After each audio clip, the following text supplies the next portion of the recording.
Part 3. You'll hear a conversation between the tutor and two students about the presentation. First, you have some time to look at questions 21 to 26. Now listen carefully and answer questions 21 to 26. Good morning, everyone. Well, I think we can start straight away by getting Rose and Mike to do their presentation. Would you like to start, Rose?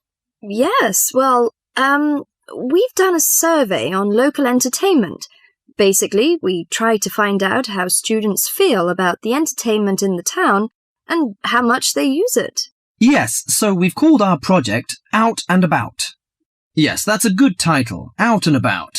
We wanted to find out how well students use the entertainment facilities in town, whether they go to see the latest plays, films, that kind of thing.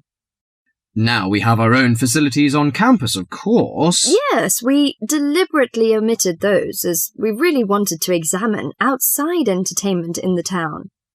Actually, there were a lot of areas to choose from, but in the end we limited ourselves to looking at 3 general categories: cinema, theatre and music. Right. Okay, well, first of all, cinema. In the town there are 3 main places where you can see films. There's the new multi-screen complex cinema, the old park cinema, and the late-night Odeon.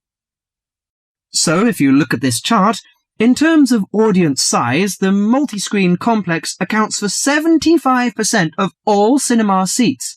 The park cinema accounts for 20% of seats, and the late-night Odeon has just 5% of seats.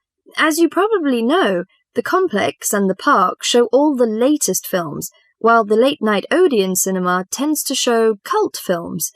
So when we interviewed the students, we thought the complex would be the most popular choice, but surprisingly it was the late-night Odeon. Yeah, and most students said that if they wanted to see a new film, they waited for it to show at the old park, because the complex is more expensive and further out of town, so you have to pay more to get there as well.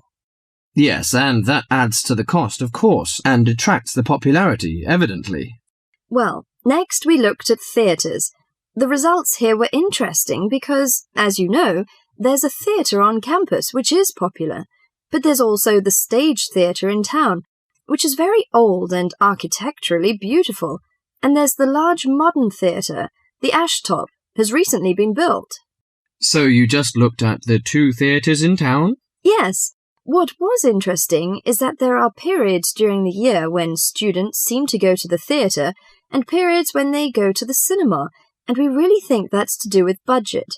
If you look at this graph, you can see that there's a peak around November and December when they go to the theatre more, and then a period in April and May when neither is particularly popular, and the theatre viewing seems to fall off virtually, while the cinema becomes quite popular in June and July. I think you're probably right about your conclusion. Before you hear the rest of the talk, you have some time to look at questions 27 to 30.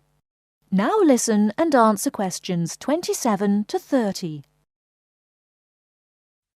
Well, lastly we looked at music, and this time we were really investigating the sort of small music clubs that offer things like folk or specialise in local bands.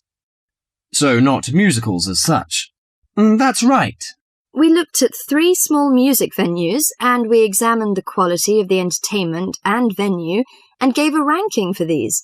A cross, meaning that the quality was poor, a tick, meaning it was okay, and 2 ticks for excellent. First of all, the Blues Club, which obviously specialises in blues music. This was a pretty small place and the seating was minimal, so we didn't give that a very good rating. No, we don't recommend that one really. Then the Sunrise, which plays a lot of South American music, was a big place, very lively, good performers, so 2 ticks for that one. The Pier Hotel is a folk venue, a good place for local and up-and-coming folk artists to play.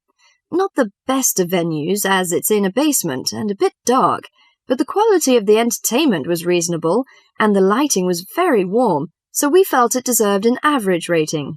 Finally, there's the Bald Rock Cafe, which features big rock bands and is pretty popular with students. And we enjoyed ourselves there as well, so total marks for that one. And then did you get any information from the students as to which of the clubs they preferred? That is the end of Part 3. You now have half a minute to check your answers.